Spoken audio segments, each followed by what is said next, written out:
everyone, my name is Nicole. I'm Laura. I'm Sarah. And I'm Peter. And today we are going to be ranting about one of the most frustrating and rantable topics in all of education, classroom sizes. Now, we've all heard teachers complain about class sizes, but it wasn't really until this week that we actually started to look into the policy to see what the requirements are and if there are any. And let me tell you, I was shocked. Oh, really? I really haven't seen the policy. So we all want to be high school teachers, right? So that's what I was curious about most. Let me pull up the policy. Here's what I found. So basically what this policy is saying is that the average class size in a given secondary school should be 23 or less students.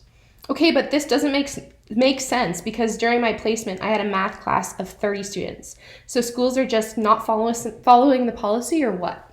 And I had a friend who had a class size of 7 students. He was at an alternative school in Toronto. Wow, don't we all wish we had 7 students? That sounds like a dream. How can these class sizes be so different?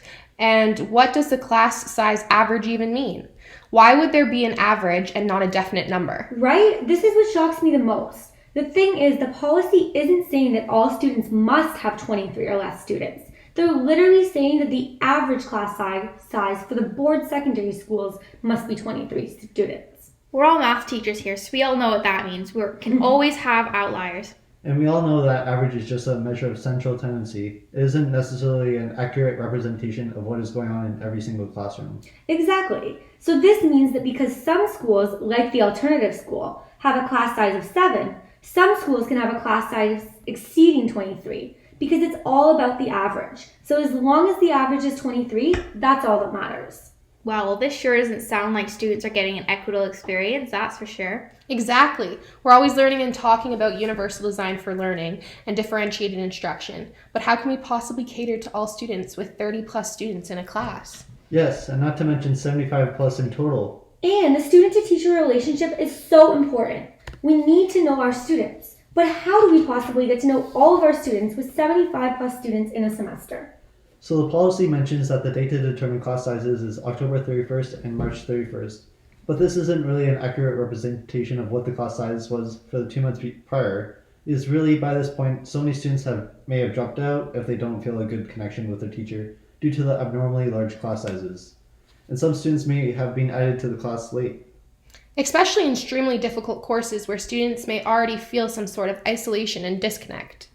Oh man, who feels drained at the end of the week? Definitely. Yeah. Me too. I often have a glass of wine to calm my nerves when I get home on Friday. You mean a mega pint? Honestly, same. Yeah, my mental health has really been taking a toll this year. I know we're supposed to find good coping mechanisms and all, but really, how is the board making sure that teachers are prioritizing their own mental health?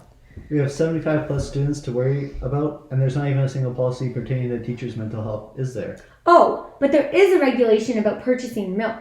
Sorry, I know totally off topic, but I was just curious if there were any policies pertaining to mental health, and was in shock with how little I could find.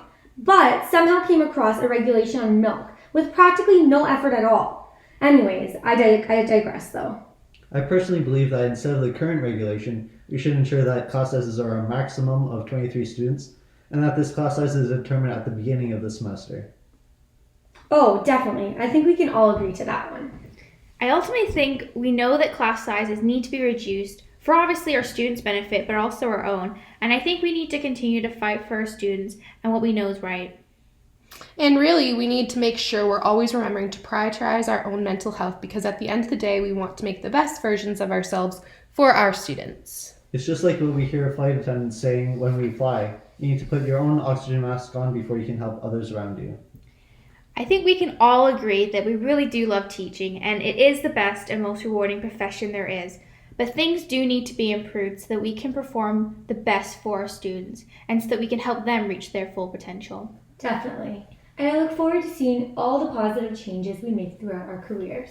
Yeah, me too. Thank you so much for listening to our rant, and here are some of our references.